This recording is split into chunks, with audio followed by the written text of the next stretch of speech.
هادو كانوا كسروا السيارات ديال رجال الامن وهجموا على السكان، هجموا على العمارات. هادو افارقه جنوب الصحراء.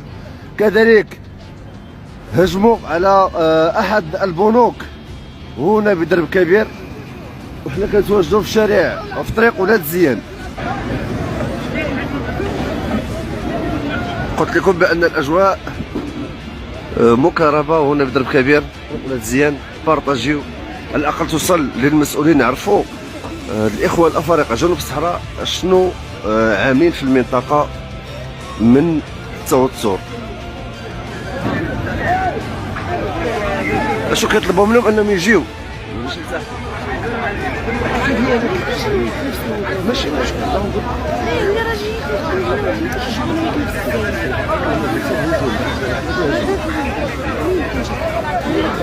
القوات المساعده كذلك تستعد من اجل التدخل الى دعات الضروره. رجال الامن كذلك متواجدين بكثره هنا في محيط درب كبير.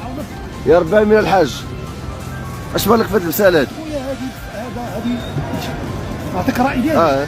انا كنتحمل المسؤوليه للجهات المسؤوله اللي خلاتهم تتكاثروا بهذا تكاثروا بطريقه كبيره. يعني دابا ولا هما كيحبسوا الطريق دابا. جا الحاج. شوف هادو مالي الناس حنوا فيهم وعطاوهم الاكل والفراش. هذا هو الجزاء ديال المغرب. دابا يتحاسبوا معاهم الدوله دابا اللي فسحت لهم المجال وخلاتهم يعني فتحوا لهم الحدود. والان دابا فينا هما الان حنا وحنا معاهم. القوات المساعده الكل في حاله استنفار، الكل في حاله تاهب من اجل الانطلاق، لان الامر اصبح خطير في المنطقه. الاسر والعائلات كيشتكيو، اصحاب السيارات كيشتكيو، الكل يشتكي. وتخيلوا اليوم بان توصل الامور انهم يرشقوا رجال الامن بالحجاره، فهنا ولات السيبه.